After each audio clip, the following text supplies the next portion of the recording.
In the world which you are about to enter, you will embark on a grand adventure with you as the hero. Speak to people and check things wherever you go, be it towns, roads, or caves.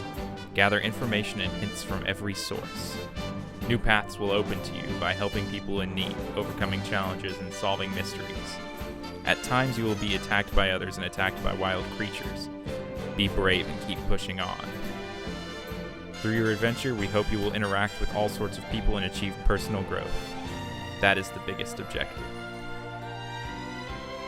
That is the opening statement of Fire Red and Leaf Green, which are now 10 years old in America as of September 9th, 2014.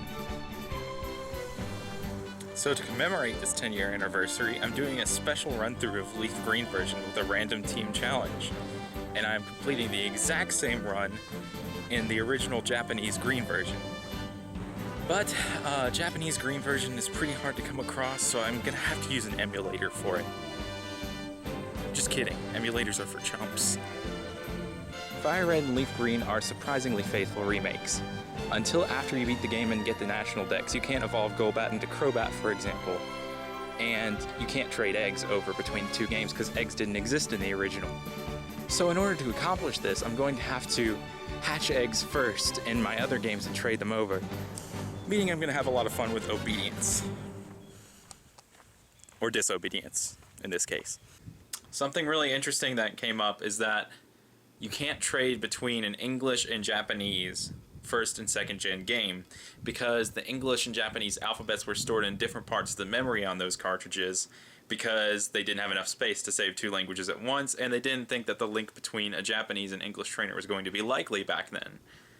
So what I'm going to have to do is I have a Japanese yellow version, and I'm going to have to capture every single Pokemon on my team on that one at the lowest level possible and trade it over to my green version, because that's the only way I can do this challenge almost the exact same way. It's going to be kind of tedious, but it's the only way. Also, I'm doing something a little bit different for the random team selection this time around. Typically when I shiny hunt, I like to keep track of the number of encounters that I do. And it's recently been confirmed that the Friend Safari, if you have the shiny charm or not, is a 1 in 512 chance of finding a shiny. So what I'm going to do is I'm going to do 6 hunts in the Friend Safari and count the number of encounters for each one. No better random number generator than the game's random number generator. And however many encounters I do, I'm going to keep subtracting 146 from that, because I don't want to use any legendaries, and you can't hatch any legendaries from eggs, until I get to a number less than 146. And that'll be the Pokédex number of the Pokemon that I'll use, obviously. Yeah, and that's kind of awkward to explain, but you'll see what I mean. Also, this is my last hurrah in the Friend Safari because I'm getting really tired of that place. And I'm going to be giving away every single shiny that I get here, except for one of them because I forgot to save after I got it. So this is kind of the secret video giveaway in the middle of the video. So what you need to do is you need to leave a comment saying, my favorite part of Fire Red and Leaf Green was, and then tell me your favorite part of Fire Red and Leaf Green because I'm interested to know. Anyhow, let's get to the Friend Safari encounters and see what our team is going to be for this challenge. Oh wow, shiny Sneasel, 721. Cool stuff. This deer came out of the woods and anyways, doctor said I should be all good for August. Yay. Starts 409. For Kecleon. 5 times? But that's impossible.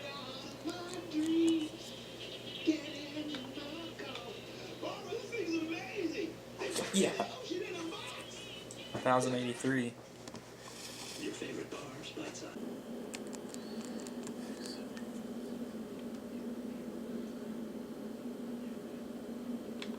Wow, 680.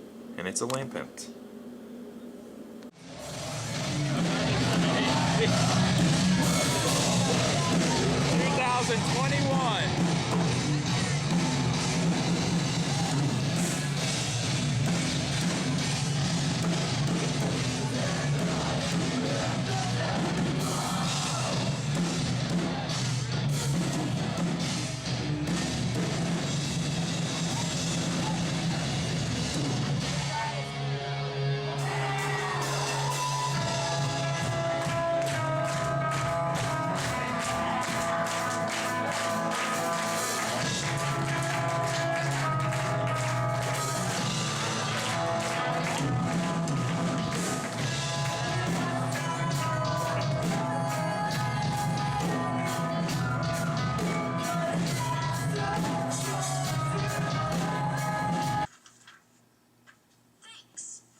818. Esper appears again for me. Oh man, it's mail this time. This is the last one that we needed for our team. Luckily it's another Esper because I forgot to save that first one. Now that we have our whole team figured out, I guess it's time to hatch some eggs and catch some Pokemon. And then we can really start our adventure. You're hopefully in for a wild ride, and I hope you enjoyed it as much as I will. Happy 10th anniversary, Fire Red and Leaf Green.